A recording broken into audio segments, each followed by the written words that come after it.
First ever Pro Cycling Rap 2019. New season is coming soon. This is Astana Pro Team. No somos solo un equipo, sino una gran familia. I'm Vino. Behind me it's Martino. Hi, ciao, Salem and hola. Our shirts are in the blue color. We are the only team who were blue before. All the other blue teams is better to ignore. Our leaders of the gang, this is Jakob Fuglsang and Janke on the couple champagne bottle. It's Lopez Superman climbing fast as he's planned. With support of the team, they are like a machine. Welcome, 2019, Between Two Wheels podcast, episode 96. This is Tyler Janke, joined with Chris Flower. Is this really the first one of 2019? Yes, I believe so. Okay. Did you do something over the I did holidays? stuff. I don't think I recorded it. You didn't? Well, That's for everybody's best. What is it? Today's the 17th? The 18th. We took a vacation. We took a vacation, and not so much. I mean, we did some riding. Maybe That's we'll true. talk about this. You want to talk about a little bit about some of the riding we did? New Year's Day. New Year's Day was brutal. Yeah, so I think we took it upon ourselves to really just like cram as much 2019 fitness in the first 2 weeks. That way it's like, well, in July we can look back on it and say, hey, we rode hard in 2019. All right. So- I mean, New Year's Day, it was freezing cold. We dressed up-ish. Yeah.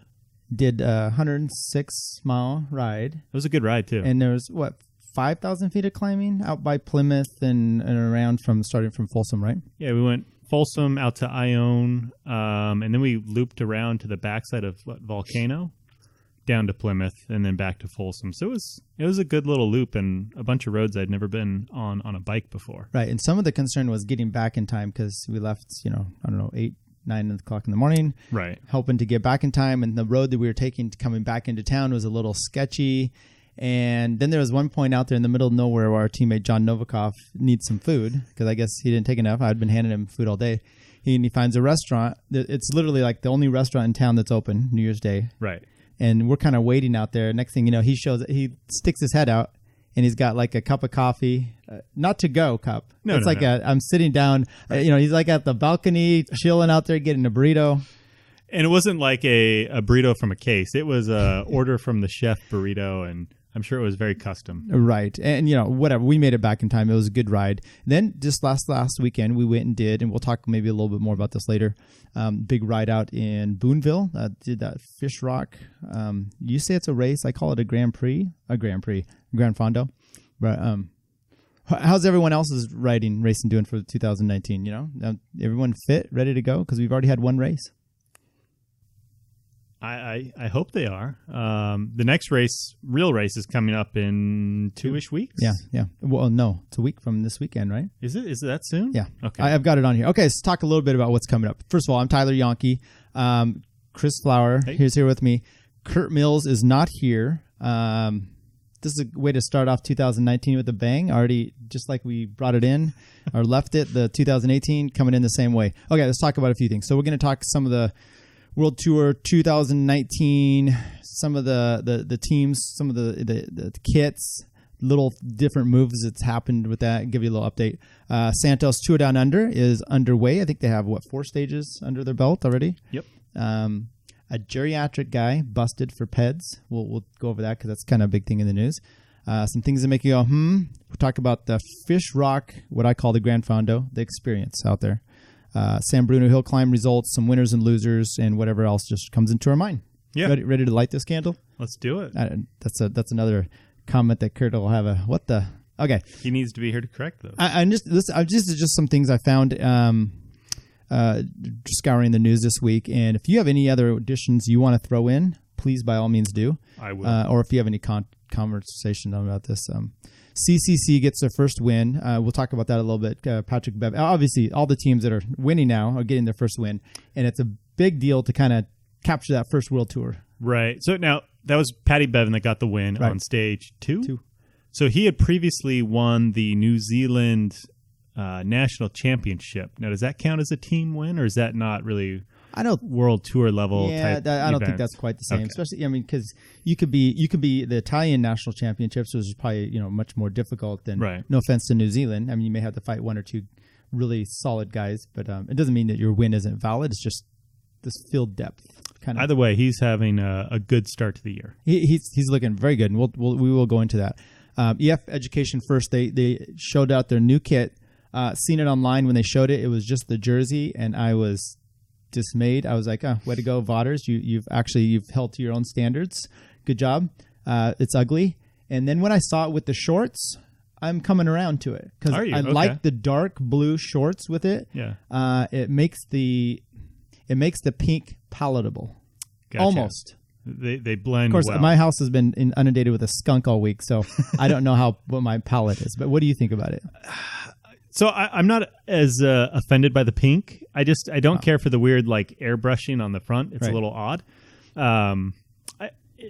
It's good to have a different color in the field like that because it seems like there's so many teams of the same color. A lot of red teams this year, so it's red or kind of orangish hues.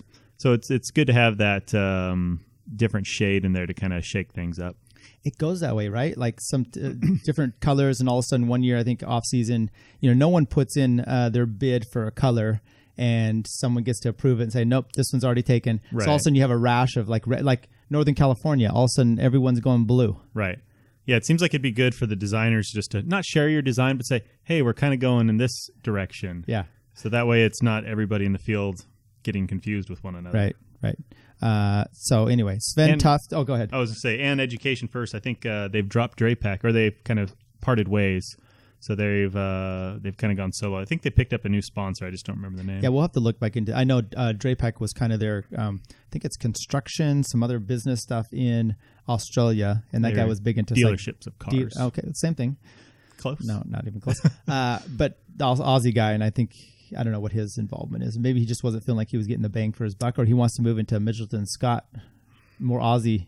He still has like their equivalent of the Pro Conti Tour level team. Okay, so I think it was probably a bigger financial commitment than he was seeing rewards for. Gotcha. I think he was definitely trying to branch out into the U.S. and it probably just wasn't working. So Right. His color dealerships. Sven Tufts is with the Rally UHC. I just thought that was interesting. He's done the World Tour, kind of another Danny Pate in a sense, coming over with them, and we'll see how that goes. Andrea Taffy, who we've been talking and joking about for a while, I'm seeing that he's finding it hard to nail down a team for that Roubaix, and my comment was, well, no joke. I mean, that's pretty. It's not that you're just trying to do some, Grand Fondo. It's Paris-Roubaix. Right, and especially if you want to contend, I mean, you've got to be obviously on stellar form. Steroids? Oh. Well, that too. Stellar.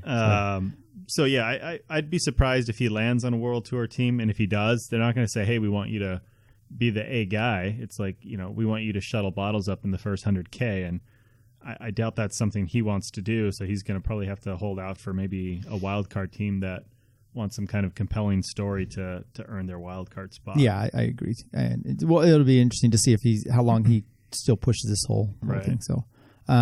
One other item here, Yanni Brakovic failed an I didn't even know he had failed an anti-doping test. I guess it was got a 10-month suspension back in April. And Slovenian, I think is what he is, 35 years old. He's basically not going to fight it. And some of his comments were interesting. He's like, I just don't have the energy or the money anymore. And it goes back to what we were talking about with Froome last year where, kind of a minor little thing to fight, but man, he dumped a ton of money, I'm sure, or Sky into it, and it looks like for Froome at least it paid off. But this is what you see a lot of guys doing; they're just like, I give up. Right? Yeah. I mean, it's if you don't have the money to do the legal side of it, you're really out of luck because you're not going to be able to take that on yourself. Right. But 10-month suspension, they obviously said they must have believed him for what it was, tainted meat. Once again, another tainted meat guy. That's going around. Right. Who is he riding with? Well, he had been with all kinds of... I'm trying to remember. Astana maybe was the last team. I almost think he was down onto a Conti Slovenian team last year. So he doesn't have a contract for this year. But, he's been with Discovery Channel, Astana, some big teams going forward. It was also interesting just to see kind of... he had written a blog post about it and... talking about being bullied, choked out by teammates, told he was no good, never going to race again. I mean, so I don't know if this was kind of inferring to like I wasn't going down that dark path of drugs. Right. And this is how I was ostracized. Sounds like he may have been on the wrong team, but at 35, coming off a 10-month suspension, I think he's done. yeah, he's not going to have much success finding a team. No. He may have to join Taffy in their collective hunt. 20-year difference there. Right. Yeah. I saw this as well. Wanty Group, Gobert, and Cofidis received their Tour de France wildcard bids. Already? I mean... Yeah, that definitely seems early, and I think that probably goes back to... there are French guys on there. There's definitely French guys on the team, but what was the Irish team that folded last year that was Aqua Blue. Aqua Blue, kind of commenting on the wild card process for those Grand Tour events just being a little gray. And if they're already selecting these guys, it's like, well, what's the criteria? And right. Are some of these other kind of fringe level teams really in a position to contend for a spot? Right. Did you have any World Tour news, NorCal news even, that you wanted to throw in there that was something of interest? Not so much NorCal. It's cool to see Sveintuft come back to rally. Not come back to rally, but come to rally. I think there's a handful of Canadian racers on that team, so to kind of have him in that senior statesman role and being a fellow Canadian, I think it'll be cool to have that element and his experience guide them along, because they're really the current U.S. powerhouse non-World Tour team. Well, so. I believe their director is Eric Wohlberg, famed continental Canadian, good time trialist, etc. So there's that connection as well. Yeah, you're right. I was thinking maybe, and you can just something off the top of my head here, but I know you have more details, was Melanie Wong and Arya Kiani, is that right? Yes. He went to Illuminate, I think, and she got picked up by 2020. Yep. So that's pretty impressive for both of those. Definitely. It seems like that'd be a challenge for Melanie Wong, because I believe she's mid-30s and has a full-time job. So I don't know how she manages her time to be able to juggle both those obligations, but that's definitely an impressive jump from kind of the domestic elite scene, so to speak. And then Kiani, I mean, we looked on Strava this weekend after having done the Fish Rock route and kind of looking at some of his times. He's definitely an impressive climber and a really strong guy, so it makes sense that he'd be able to transition over to Team Illuminate. And I think he's got some connections with Cameron Piper, who moved over to Illuminate as well. So did he? So I think he won like the Santa Cruz race a few years ago, but did he also do the Red Bull the first year? Didn't he win that outright? I think so. Yeah. Okay. Yeah. I mean, obviously he goes uphill well. He's obviously a good rider. Definitely. And anything else struck your interest? New team jerseys out for the NorCal. I mean, I saw Rio had this like bluish something. Outside of that, I haven't really seen any local team jerseys. I've seen ours, obviously. Have you? Because it just not came in person. I have to go pick it up. I hopefully pick it up this afternoon. A drastic change from last year. Right. But flip the script. Outside of that, I haven't seen any actual new kits in person. So I'm not sure if there's going to be any major changes.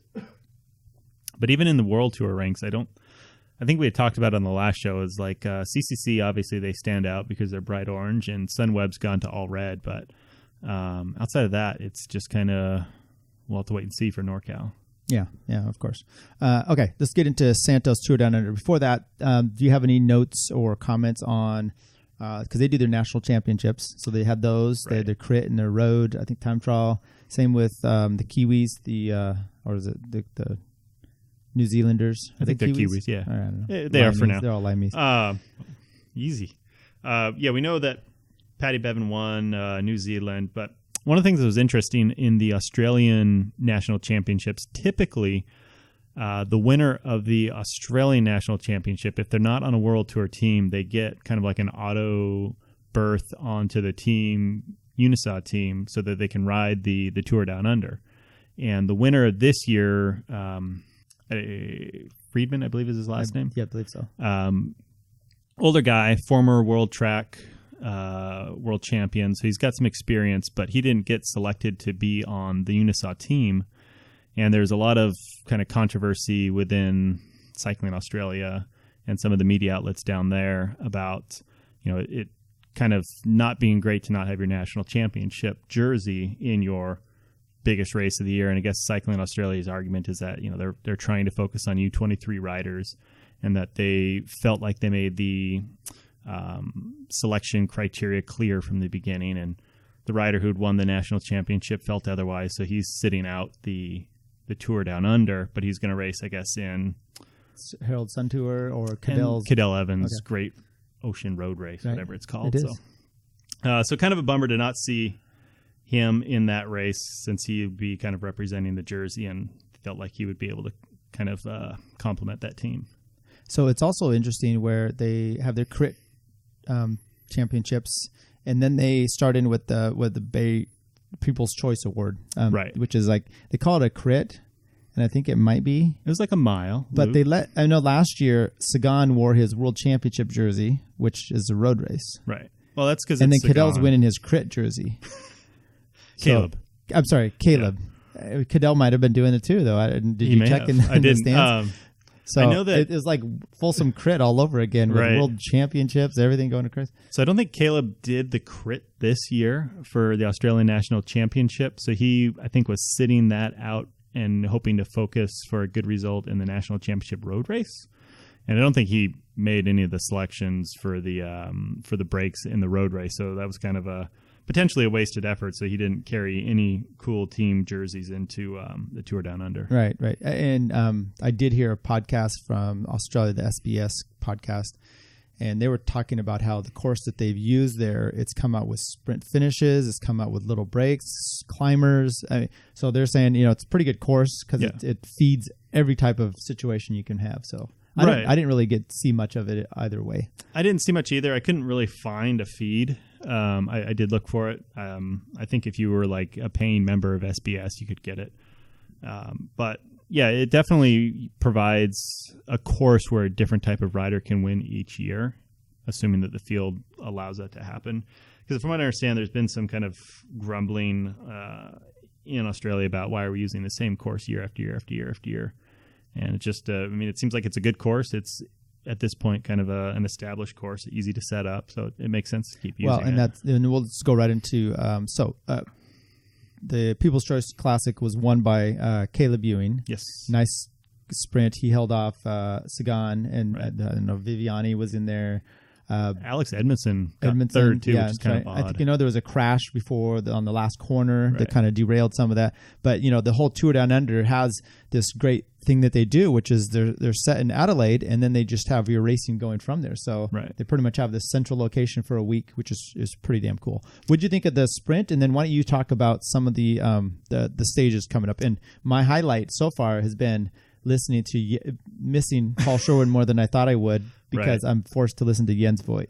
Yeah, no, we did watch the People's Classic in Boonville on an iffy feed through NBC Sports. But it was a kind of as expected race. Break goes up the road. Field kind of lets them dangle until 10 laps, and then they pull them back. And it looked like it was just going to set up for a really good sprinter's finish, but there was a crash in the last corner. It looks like it derailed Viviani and a couple other sprinters. And basically... Did you ever get to the bottom of that? I tried looking a bit, and I couldn't tell if it was Sky's probably. I really wanted it to be theirs, but I couldn't tell if it was them or some other guy. I did see guys sliding out, but I couldn't tell if it was... But anyway. One of the guys I think that took the brunt of the fall was an Astana rider, because I've seen him in subsequent stages, and he just looks like a mummy. Okay. I know that's going to be my next question. If you've noticed that anybody's really been injured from this is not the way you want to start your season with going down in a crit. That's no, especially from what I understand, the crit's not really a requirement for the tour, so you can kind of have different riders in there. But anyway, Kluger for Ladu Soudal gave Ewan a perfect lead out, and he just threw down a good sprint, took the win. Sagan was in there on kind of the PR stunt bike. He was on an aluminum bike, just to kind of show that an aluminum bike can hang. To Justin Williams, sorry. Right. He had the stunt bike too last year.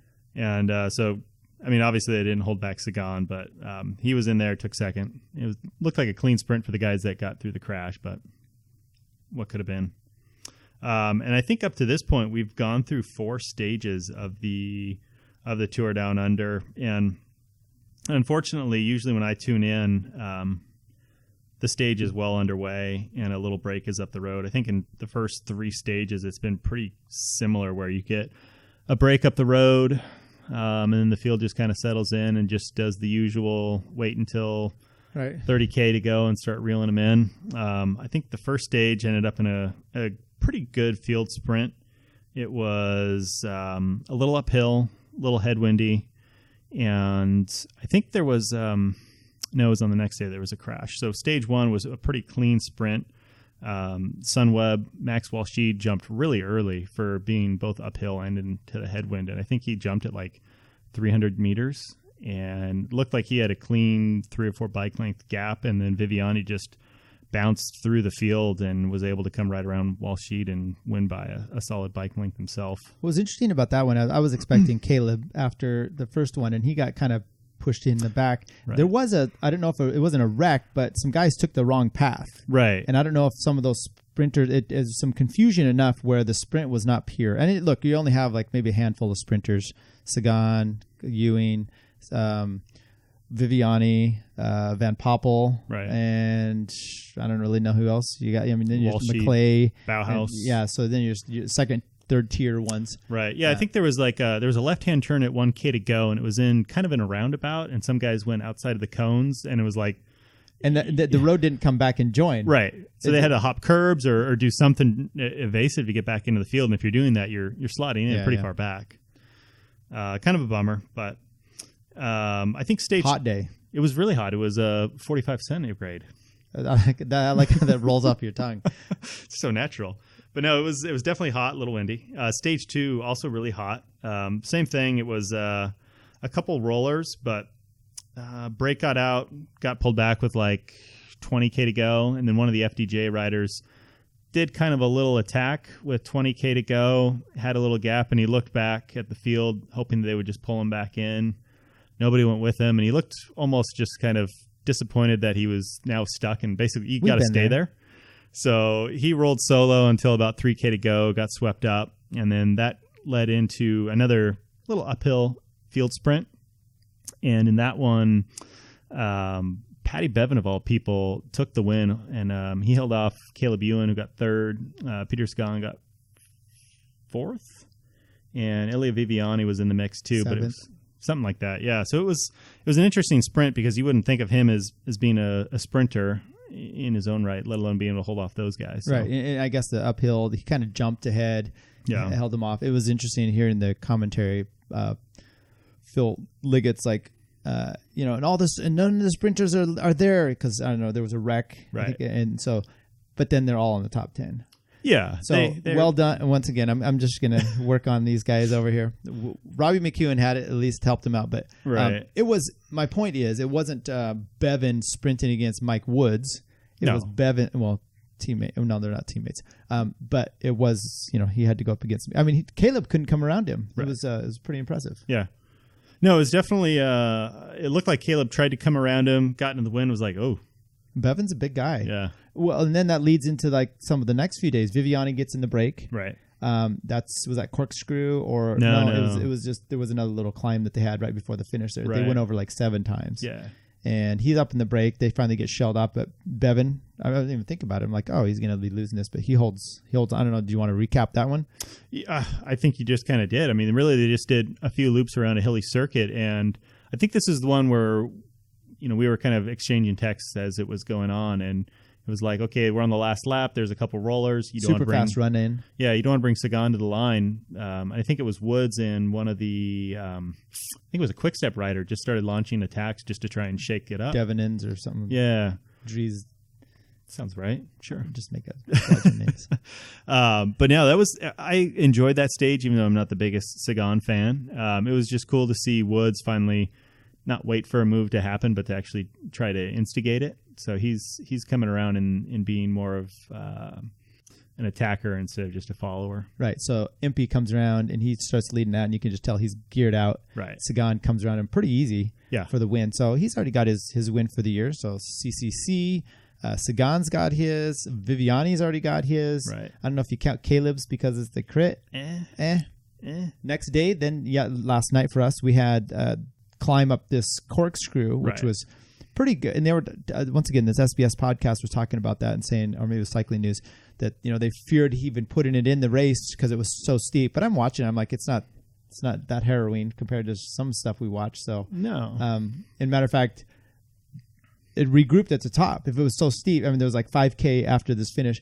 You talk about Woods, he looked really good. He did. He attacked a few times.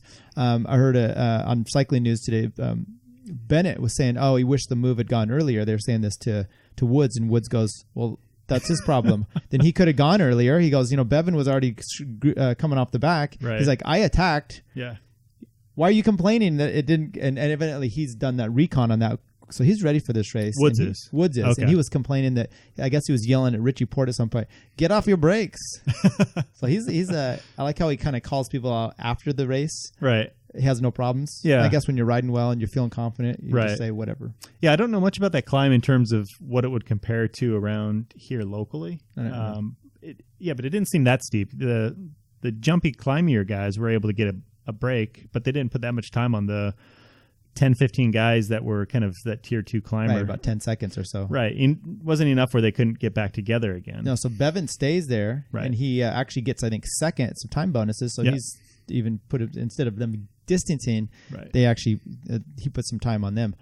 Wout Poels up in the front there with Right. Richie Porte, Bennett, and Woods. And you were really, I mean, you're a big Sky Poels fan, so I know He's were one of my pretty tops. excited about that. It was interesting seeing the difference in style because you kind of get a sense that he probably rides more Chris Froome type of riding style. They were attacking a little bit with those three. Yeah, so he's probably more accustomed to like just set it at a high tempo and hold it, but they were definitely jumping a little bit, and you could see him get gapped and then pull it back, get gapped and pull it back, where if it was a longer climb, they may have been able to put more time into him and drop him. But Right, and actually Richie Porte had said, in an interview with him, said, he goes, "I didn't think we were going all that, he wasn't at his max. In other words, he felt pretty good. They were doing these little efforts, and he was actually surprised to kind of gap everyone off. And I'm thinking, okay, if that's the case, then maybe you should have hit the gas a little bit. Right, yeah. I mean, if you look back and you see that you're getting separation, keep it up. And you're feeling like this is no big deal. Right. You're not going to win the overall if you don't. Well, I guess he puts all his eggs in the Wollonga basket. Right.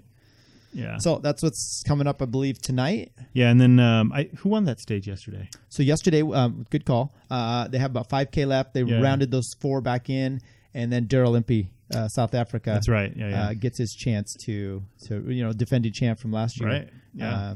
Of taking that. So he got a time bonus too, obviously. Time bonus. Bevan got, like I said, second. He's still up there. So it'll be interesting because today, I mean, look, Woods looks really good, and we can flash back, I think, 2 or so years ago when he first came out there. He was one guy that was in shouting distance of Port going up the climb of Wollonga. So it'll be interesting, and I think he's matured much more. I didn't see it looking yesterday that Port could just put it down on him, but that's a different climb. That's like an out of the saddle.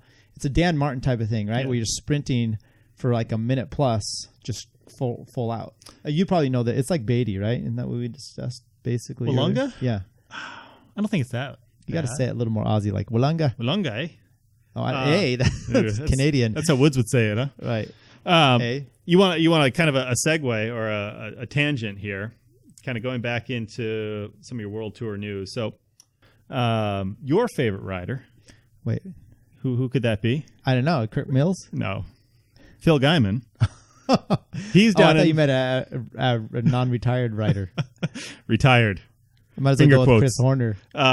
So he's in Australia picking up his new bike from his new bike sponsor because he's no longer affiliated with Cannondale. Oh, boy. So he was down there and took it upon himself to try and take the KOM on Wollonga Hill. I think it was yesterday. Didn't even crack top 25. Claimed that there was too great of a headwind and it was just an effort for which he's been upset over, and he's now leaving the country. But a fresh Phil taking a run at it. I think he wasn't even within 30 seconds of Richie Porte's KOM from 3 or 4 years ago. So, well, I know that comes in there. It's windy, right? And they'll have their. But I mean, which means you're utilizing people actually drafting up the climb on this. And I'm sorry, I know Phil can climb well, but this is not. It's a different type. It's not a climber's climb. Right. It's a punchy. It's Valverde Woods Port climb. I don't think that's at all. I mean, we saw if he was able to put up a KOM there, he would have been more in the mix at the Bay Hill Red Bull climb type of thing. Yeah. And he doesn't have those kind of legs. No, definitely not. And I think that's those are my kind of. No, just kidding. Because I think the effort up that is like 7 minutes. I think Richie Port's somewhere around like 6:40. Oh, is it really that long? Yeah, it's a longer climb, but again, it's got kind of a shallow lead into it where the grade starts. And again, it's shallow enough where you can probably fetch a good draft. I think that last bit though is where they really go. I mean, it's the last minute and a half of just all out. Yeah, you can kind of get a sense of where it probably gets steep. Is that's that's Richie's attack point. Right. Well, that would be interesting to watch. That's tonight. So when you're listening to this, it'll have already happened. So. Well, I don't think Wollonga Hill's tonight. Well, it ends tomorrow for us, so it should be tonight. I think they're doing Wollonga Hill as the last day, aren't they?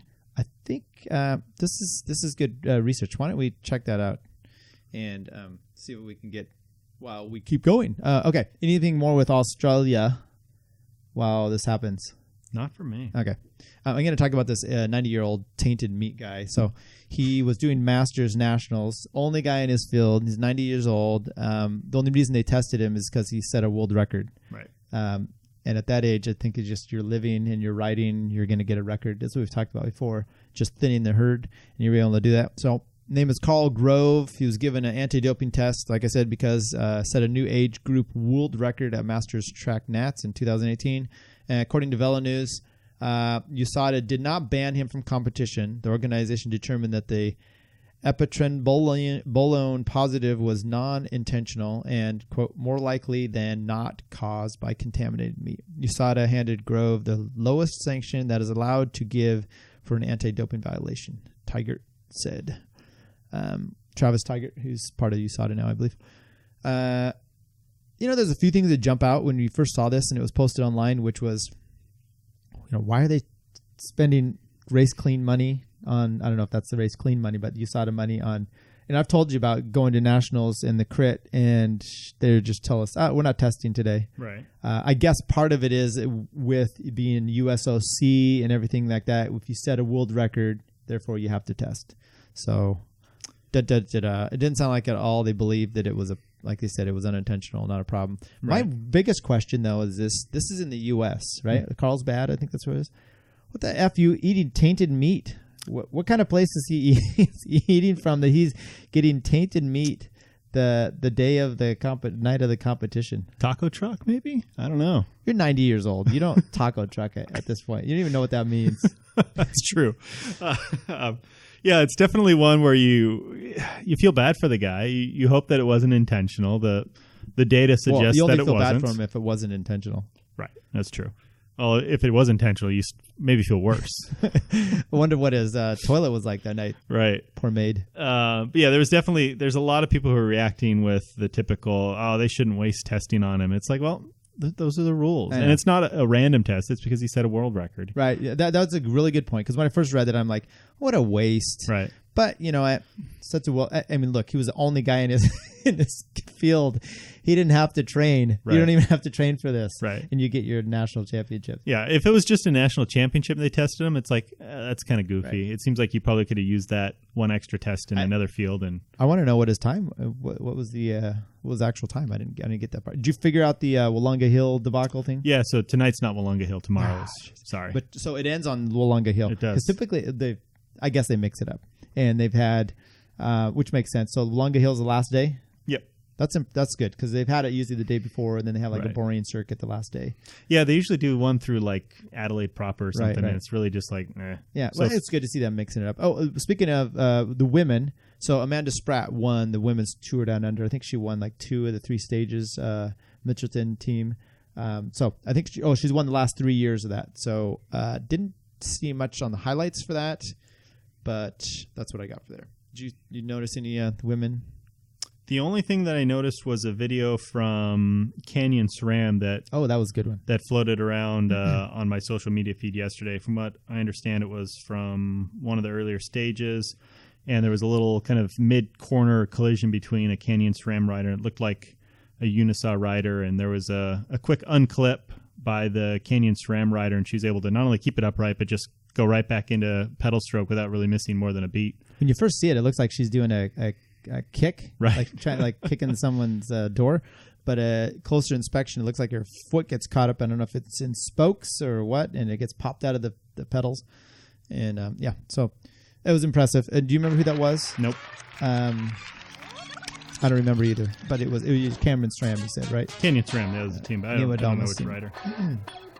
Okay, how about some things that make you go, Chris, what do you got? Excuse me.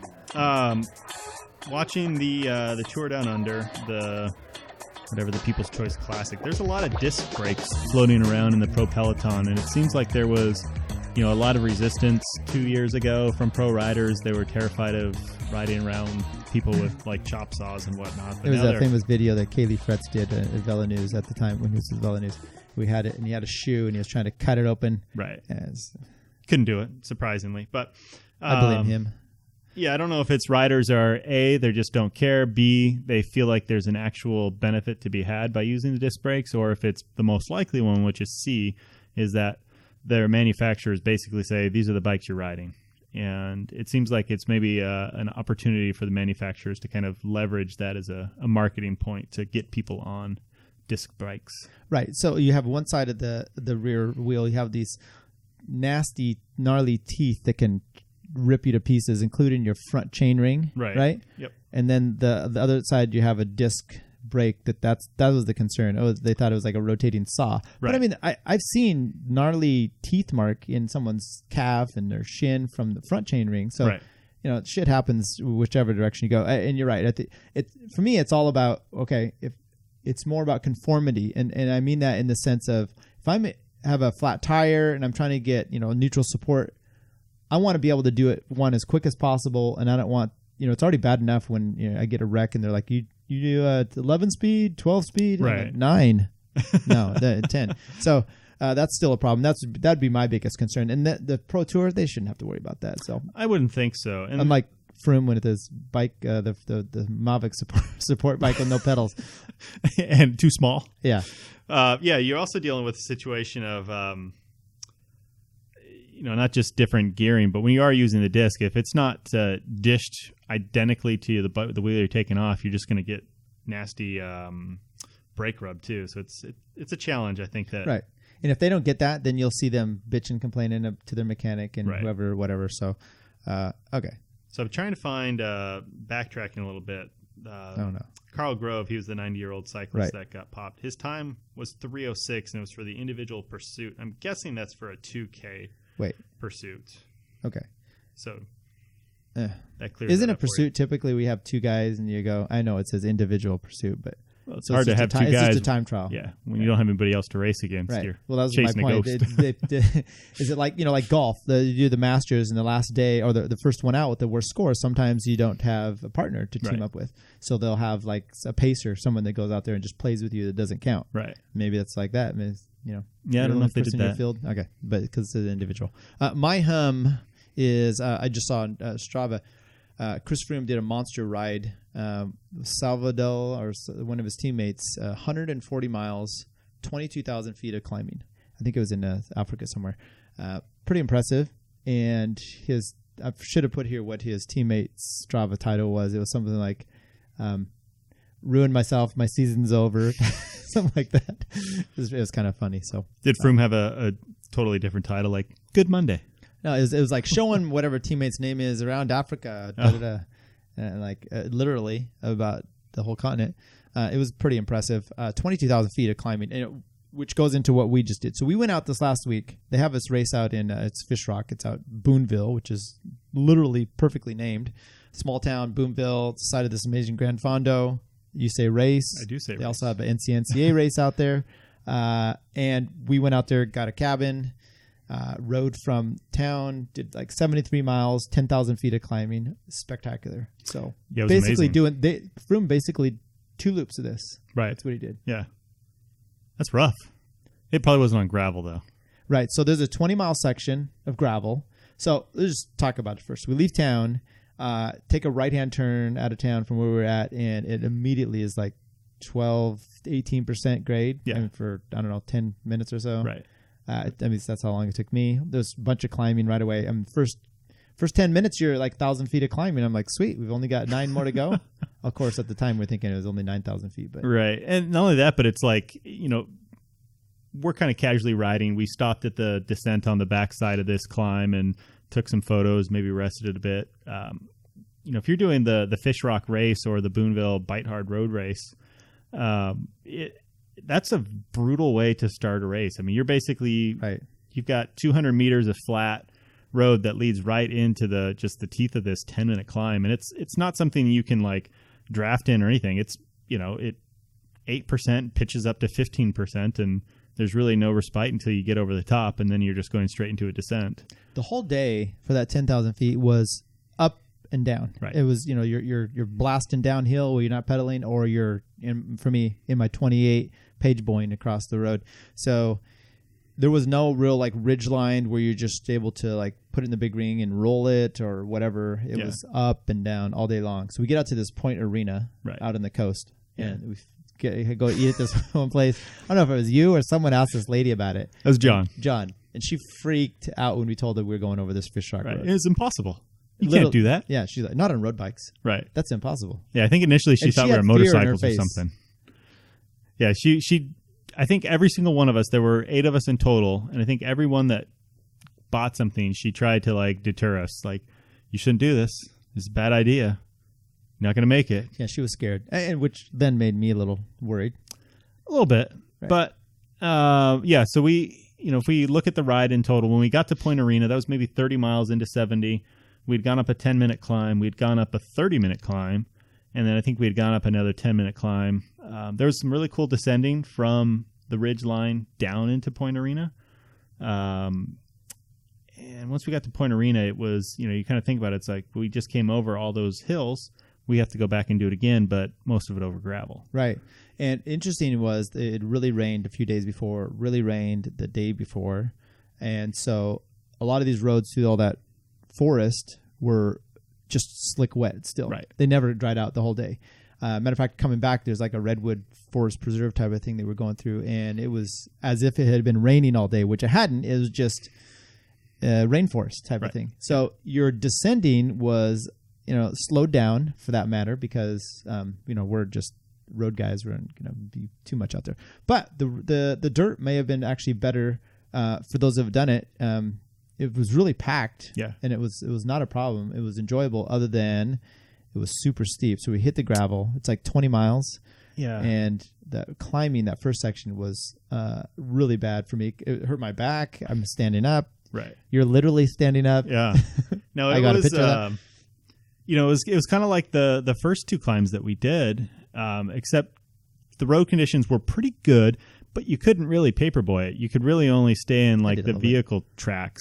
You couldn't veer too far because it's really single lane, and it's a packed dirt road. So you really are just forced with going straight up. There's not a lot of side to side you can do, and it just felt like you come around a corner and you feel like you're going to be able to see the top, or maybe it'll flatten out a bit. But I swear, every corner that you turned, it was just another wall of road in your face. Right. And there was a few times where it started to mellow, and I was like, I was starting to feel good. I was really putting it down.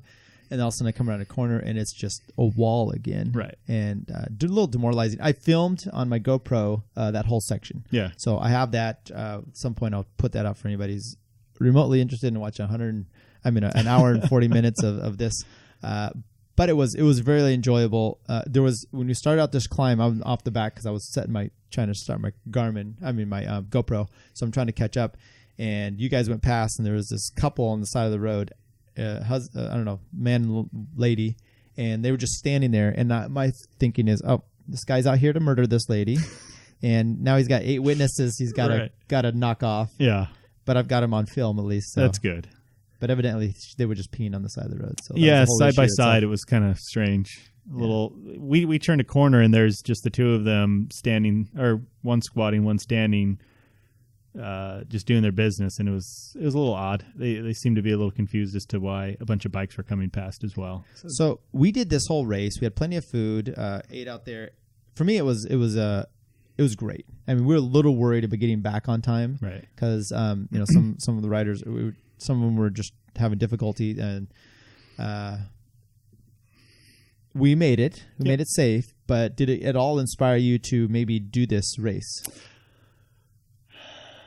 Our times were not anything like Lance and Justin Mock. Is that who it was? Yeah, but they didn't stop for food in Point Arena like we did and get challenged to a plank contest and all that stuff. But I think it would be fun to do in that environment. I just think, like I said, it'd be incredibly difficult to like roll right out of the gates into that opening climb and just have any trainer. Right. You got to spend a good 30 minutes warming up to be able to contend in those opening minutes of the climb. But I enjoyed what we did, and I think I'm comfortable with that.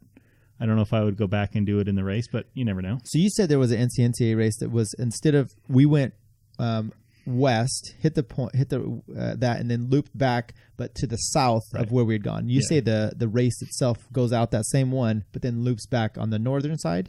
Right. That way they stay on a paved road the whole time. It looks like it's a similar amount of climbing, relatively similar distance, but they come back in through... what was the little town we had dinner in? Philo. So they come back in through Philo, and I think they finish in Boonville. It looks like it may have happened 1 or 2 years, but the last time it happened was 2014. All right. So even back then, the participation was pretty light. But you could see it was DePeace and some of the other guys, Theobald, some guys that go uphill decent. So good for them.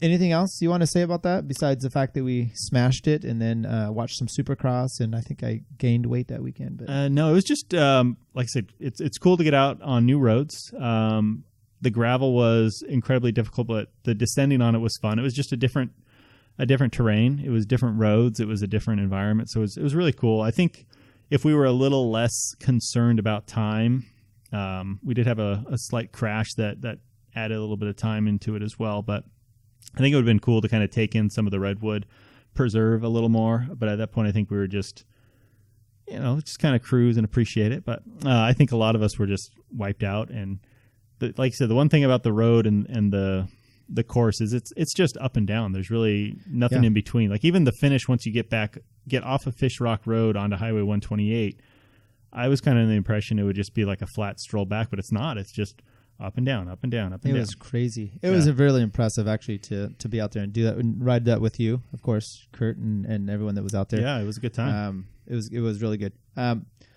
San Bruno, that's the first race of the season that's they've had. Official one. San Bruno Hill Climb. You want to go through some of those results and maybe some highlights of what you saw there?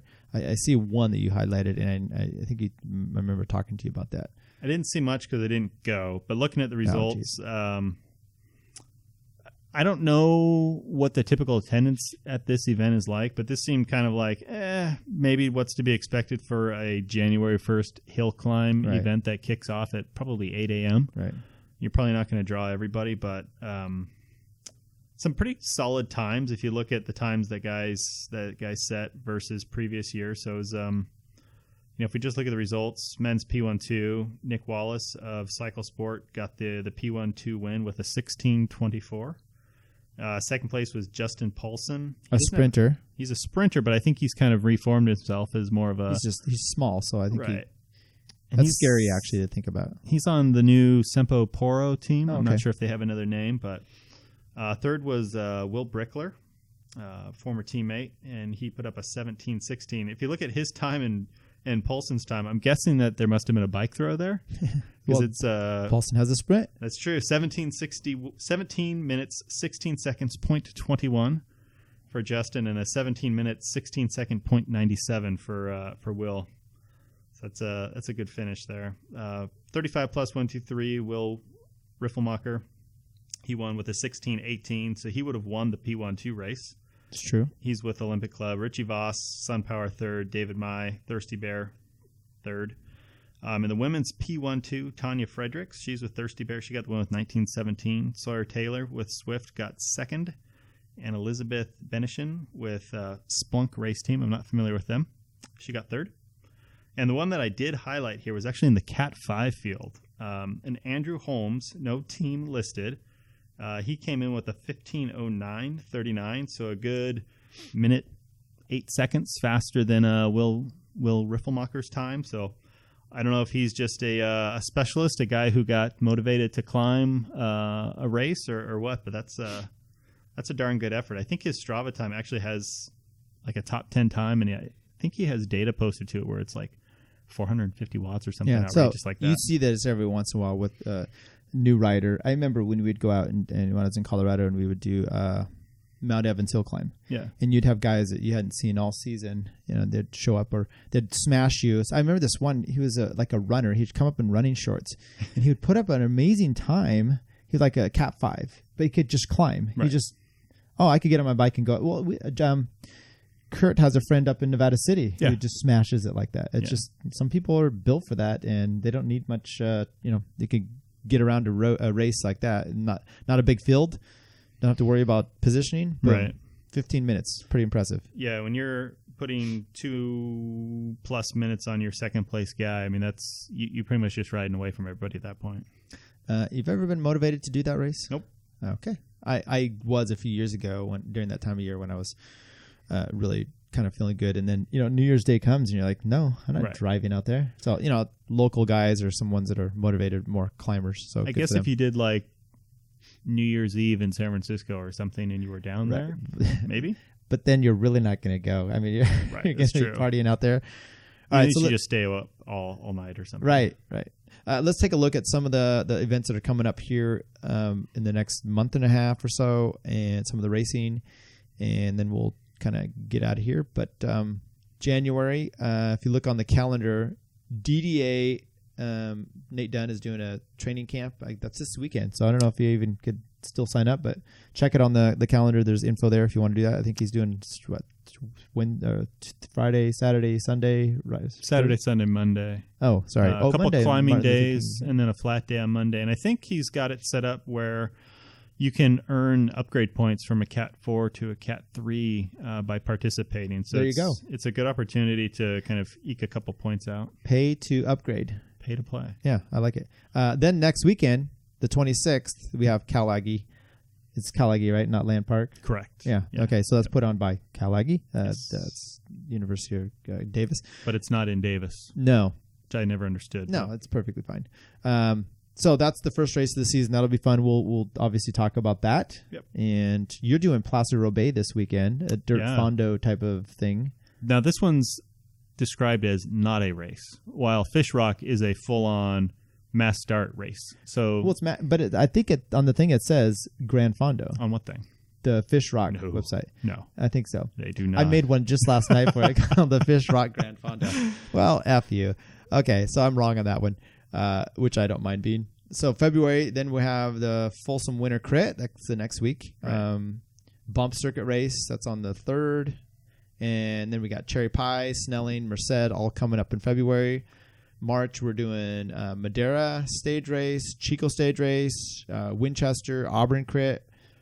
Chico is confirmed for March 29 to 31. They've already announced that out. So, get your lodging quick because... Not that quick, though, because we got to get ours first. We'll announce this out. I'll hold this podcast production until we get ours. But, the campfire that was up there is obviously... I have some friends who... Actually, as soon as that happened, they went and got online and rented some houses. Him and his parents, 2 different houses in Chico. I mean, so Chico's obviously inundated with that as well. So it's probably difficult to get some stuff there. Any those races you're gonna probably do all of that, right? I'll probably do Cal Aggie. Folsom Winter Crit is a mile from home, so I'll probably do that one. Outside of that, Snelling, probably do Snelling. I've had some interest in Cherry Pie, but it didn't go so well last year, so we'll see how we feel about that. We've been talking about that one. So you wrecked in a roundabout. Took out a Pete's rider. I did. Did he forgive you? You guys have an ongoing feud now. Yeah. No, I mean, I apologized afterward, and it seemed like we were okay. Winchester, I'll probably do that one. That's such a great course. Such a fun race. Right. I think everybody should do that. And Auburn, pretty pumped for both of those. Yeah. And when I say pumped, I mean heavy. Plumped. You're plumped for him. I'm plumped for him, yeah. Auburn's tough if you're not fit, man. That's a brutal course. And Chico, I do enjoy Chico. So I did Auburn, 2 years ago, not fit. I'd been coming off of some whatever. Winter and sick and whatever. My training was really low, and I hung in. So I was one of those days where I just kept hanging on. And I think I was like 6 or something, so it wasn't so bad. But it's just, I love that race so much that I think I dug super deep just because it's fun. Yeah. And I don't know, it's an enjoyable one. So last thing, okay, just we're going to mention a sponsor real quick. I know we've got this Health IQ, once again, healthiq.com/BTW to get life insurance quotes. I've told you, I'm now the proud owner of life insurance policy. Myself, my wife, we both did it. Great rates, pretty easy to do. They come out to your house to do all the testing, take care of everything. It was real simple. healthiq.com/BTW, and it supports the show. So if you want to help support the show, get us better. We're in a new studio. It's still under development here, but the more you help us, the more we get to go on vacation. That's true. Yeah. Winners and losers. Speaking of which, you got any for us this week? Winner so far has just been Patty Bevan. You know, he's been he's kind of like the Woods of 2 years ago, where he's just jumped on the scene and really made his presence known here at the Tour Down Under. So it's cool to see, especially coming off his national championship win. I think he's got a shot to potentially win it. Right. The overall, if he can hang on Willunga Hill. So it's just good to see him, and not only just him, but CCC kind of come on strong right from the get-go. And it was kind of like a little unsure as to how that team would be able to perform on the World Tour. So. Well, I don't know who I'm going to be pulling for, because I don't really care whatever, but I'd like to see Woods do well. Yeah. So it would be interesting. Bennett, I wouldn't mind to see him do well, but Patty Bevan, I'd kind of like to see him and MP. Yeah, there's a lot of good guys to cheer for. Right. Any losers? Not really a loser, but it was kind of a bummer to see Caleb Ewan not be able to capitalize on his, not just being on a new team, but being on a new team in his home race. Just, I mean, he's really flubbed the two good opportunities he's had to get a proper stage win so far. I think he might have one more shot. Today? Yeah, it'd have to be today. That's tomorrow. Willunga's later. Yeah, we've determined that now. So, he's got to step it up if he really wants to stick it to Mitchelton Scott. So he had to drop his, I guess he had to drop his coach going to the new team. Oh, really? So, yeah, he said he couldn't work with him anymore. He seems somewhat disappointed. So he's with a new one. He's going to see how this goes. And so, you never know what they work on. But he looked really good in the People's Choice Classic. You roll your eyes. I say, I'm just talking about the jersey. No, he looked good. He hit the front, and they weren't coming around him. So, and then, Sagan's won after that. So it's not like, right. Viviani, though. I'd like to see a proper sprint with all those guys, because Viviani, the way he came through all the debris, when I say debris, I mean like riders. Right. It would be interesting to see how he and Caleb do like on a duel head-to-head. Okay, so that's your loser. I got a winner real quick. Andrew Shimizu, Arya Kiani. They're on a trip in Colombia right now, posting pictures. I guess they're riding with Egan Bernal. Yeah. Rigoberto Urán, is he down there? I don't know. Let's just start. Chavez was another one. A picture with Chavez. So they're down in like the heart of Narcos land. If you've ever watched the TV show on Netflix, I don't think it's quite like that anymore. So, but it's impressive. Good for them. They're doing some big rides, getting a lot of fun riding to be able to come back and just talk about, who they were hanging out with. I don't know if there's a communication problem, but have you looked at any of their rides? Pretty good English. I mean, they're doing a ton of climbing at elevation. I mean, they're going to come back so fit. Or burnt. Watch out, Land Park. I don't think he's coming back in time for Land Park, right? What's another Pine Flat or Bump? I don't know. Yeah. We'll see. We'll keep you updated on that. Loser for me is I saw this and I laughed. Filippo Pozzato, former Milan San Remo winner, true Italian man of fashion. I don't know if you've ever seen him. He's set in his new career. Wait for it. Roller hockey. Now this and I saw pictures of him. I'm like, oh, okay. This is not roller blades. He's doing roller hockey. So think of like WeHo, Hollywood down there on the boardwalk, with your roller skates, cruising around. He had short shorts even, holding your stick in your hand. Oh, a lot of comparisons to be there. But anyway, loser for him, because I think, and actually the most impressive thing was he sounded like he really was big into this when he was a teenager. Okay. And now he's lamenting the fact that he went almost like, I wish I wouldn't have gone down this cycling route and wasted my life. I feel like I threw away 14 years. I could have been doing roller hocky. So, I mean, this is a thing? I didn't know. He's on like an amateur team. Okay. I mean, is there a pro team? It's like a club sport. I don't know. Have you seen Strange Brew, the documentary about Canadians in a brewery? No.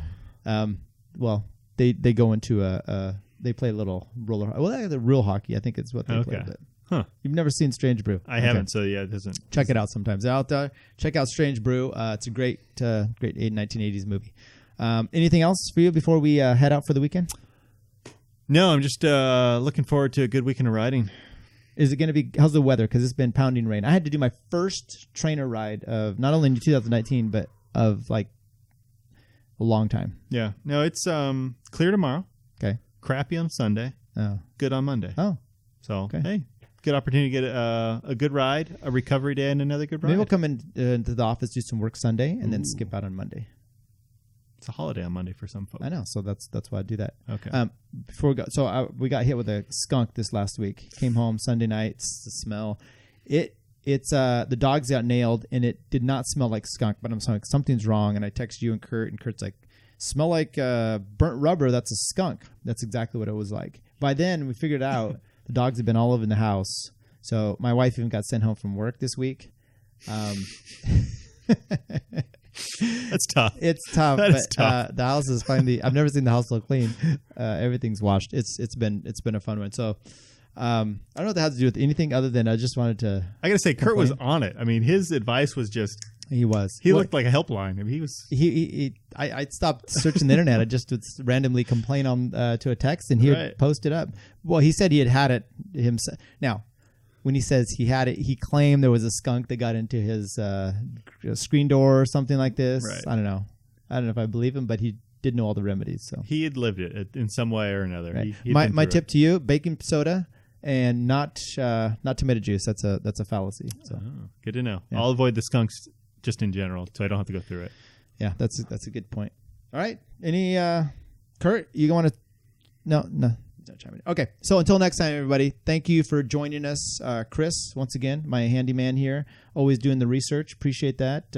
Any corrections you want to make before we step out that you may have stepped in on today? Me? Yeah. No, we'll lean on listeners to provide some corrections. All right. I've done my part so far. Yes, you have. Thanks again. So episode 96, thanks you once again. Check us out, Between Two Wheels podcast. Share the show. We're trying to really launch into the stratosphere for 2019. So far, I think it's a good approach. It's been good so far. It's been good. Stitcher, Podbean, Overcast.fm. We're out there everywhere. YouTube channel, Facebook page, Between Two Wheels. And check you out next time. Thanks for joining us. Yeah, see ya. Bye. This is Astana Proti.